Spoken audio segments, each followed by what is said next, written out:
Pas më shumë se 24 orësh pa asnjë kontakt me familjarët, është gjetur në Mitrovic 14 vjeçari nga fshati Gola i bashkisë Has, i cili ishte raportuar i zhdukur.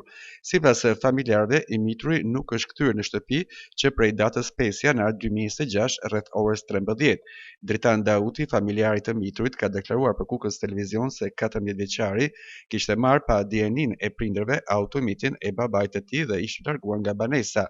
Në datën 5 janar, familjarët kanë bërë kallëzimin në komisariatin e policisë Has, duke njoftuar se i mituri kishte marrë pa leje automitin dhe ishte larguar në drejtim të panjohur. Pas veprimeve hetimore dhe bashkëpunimit me autoritetet përkatëse të Kosovës, i mituri është lokalizuar dhe gjetur në Mitrovic. Fatmirësisht, ai ndodhet në gjendje të mirë shëndetësore. Nga ana e policisë në Mitrovic, bëhet me dije se po vijnë verifikimet për të sqaruar plotësisht dinamikën e ngjarjes, ndërsa i mituri është marrë në kujdes nga familjarët. Autoritetet u bëjnë thirrje prindërve për kujdes të shtuar ndaj të miturve, si dhe për marrjen e masave të nevojshme për të shmangur rastet e ngjashme që mund të rrezikojnë sigurinë e tyre dhe të personave të tjerë.